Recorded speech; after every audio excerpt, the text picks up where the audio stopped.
Hello, I'm stand-up comedian Paul Scoble. Before this whole COVID-19 horribleness kicked off, I was writing and developing a brand new stand-up comedy set. I had arranged a load of gigs to try it out at. Now, since the COVID-19 regulations have come in, all of those gigs have been cancelled.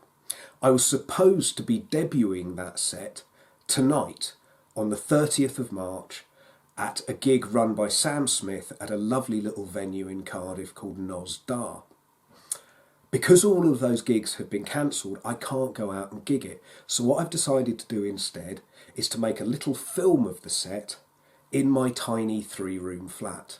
Now there's no audience here, it's just me on my own making it. So it's going to be a little bit strange, but hopefully it'll work well. Thank you for watching.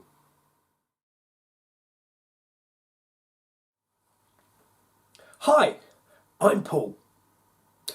I've always been interested in the big, important questions about life.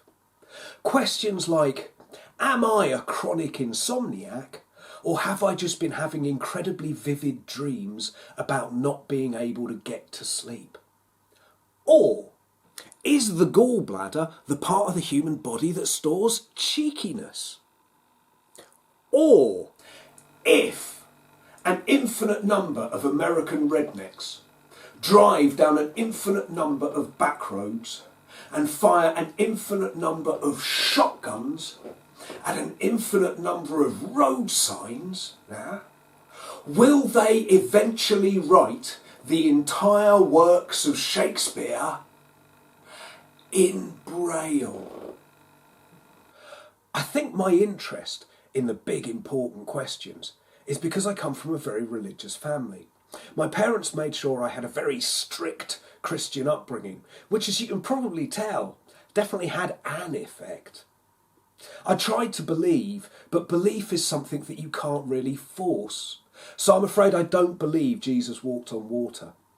I am willing to concede, however, that due to its nature as a non-Newtonian fluid, Jesus could have walked on custard.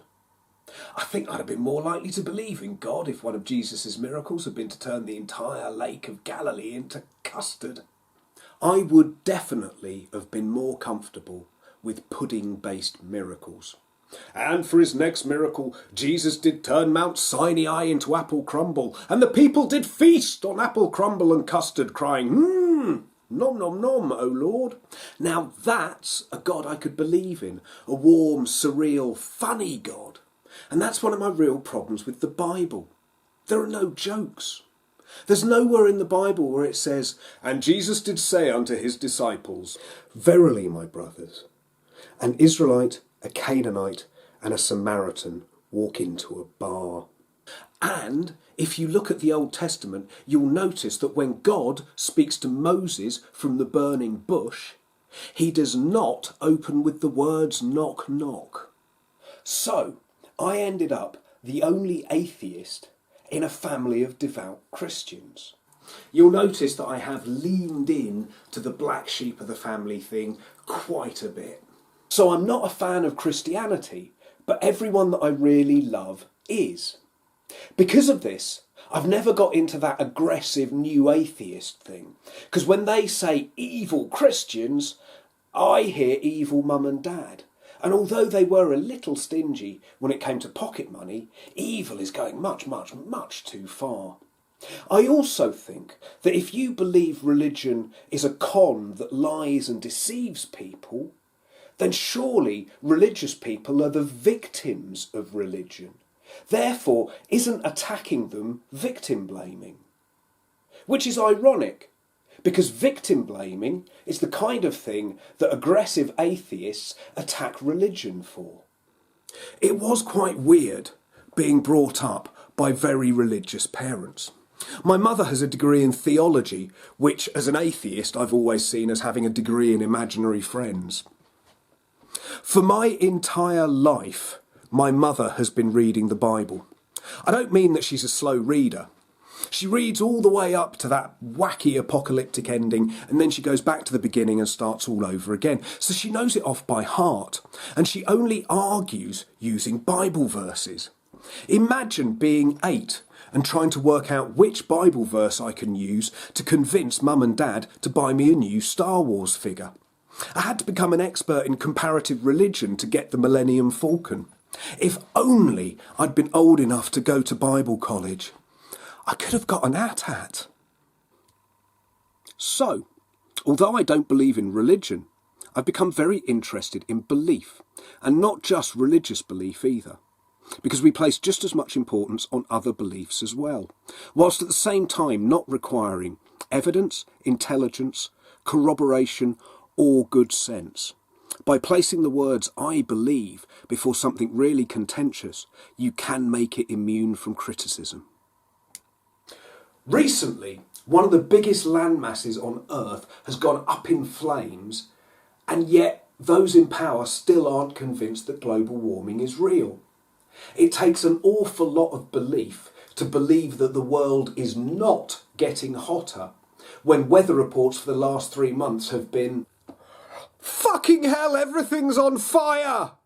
Belief is so powerful, it can allow you to continue to believe in huge open-cast coal mines when the continent where you live is a massive inferno.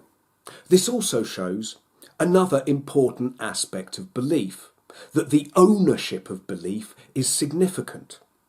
This can be seen in capitalism. If you're a stock market trader, your belief or confidence in a stock could cause a company's value to skyrocket. But if I order a round of drinks and a packet of prawn cocktailed crisps and attempt to pay for it with a 20p piece because I have a lot of confidence in that coin, the barman will tell me to piss off because my belief isn't worth anything. For some reason, in late-stage capitalism, there seems to be a direct correlation between the importance of a person's belief and their wealth.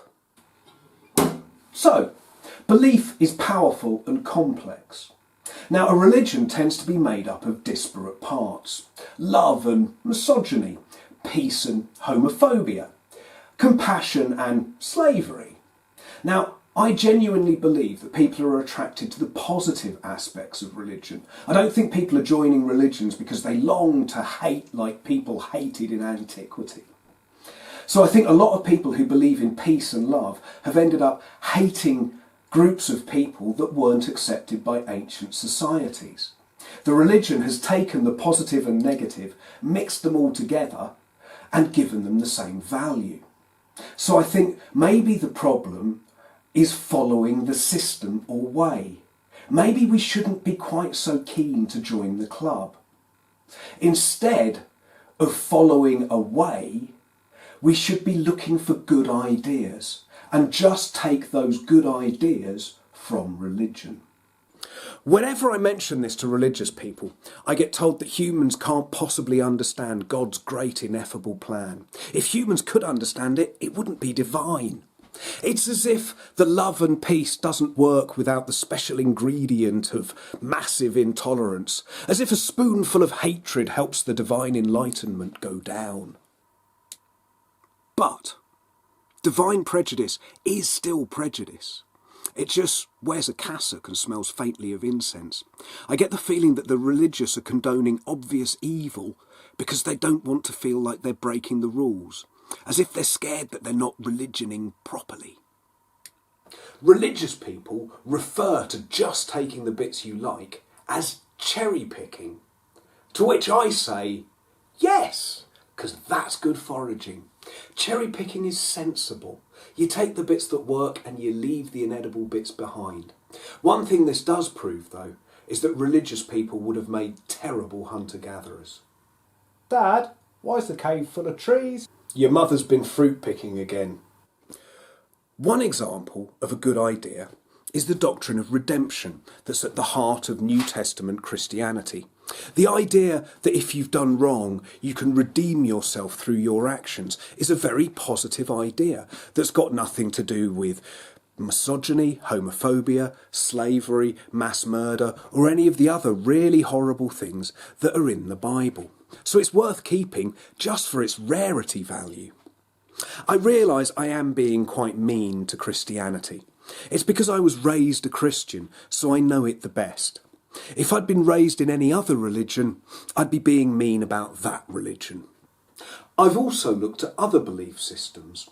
I got very interested in a religion from India called Jainism, particularly the Jain doctrine of ahimsa, or total non-violence in thought or deed. Many Jains take this so seriously that they wear face masks, and when walking they sweep the path before them so they don't accidentally kill insects by breathing them in or stepping on them. Mahavira, who was the 24th patriarch of the Jain religion, described ahimsa in this way. Do not injure, abuse, oppress, enslave, insult, torment, torture or kill any creature or living being. Which is a neat way to sum up most of morality in one sentence. This was at about the same time that God was giving the Ten Commandments to Moses on how to live a good and moral life, and forgot to outlaw slavery or rape.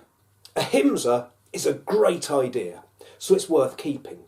What isn't a great idea is that, as with other religions, there's quite a lot of misogyny in Jainism. Notice that Mahavira was the 24th patriarch of the Jain religion.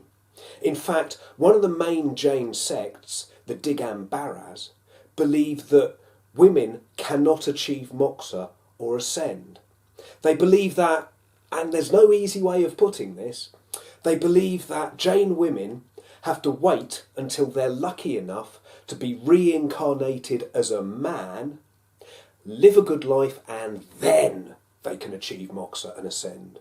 So, we take the cherry of ahimsa and we leave the sexism and misogyny branches behind.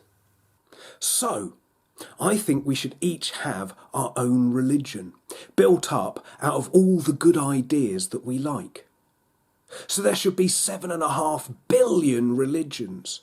This will make RE classes an absolute nightmare, but we might end up living in a much more peaceful world. And on that, for me, extremely positive note, I'm going to end. Right, well, that was my new set. I hope you enjoyed it. Thank you for watching. And in these weird and scary times, please stay safe. Goodbye.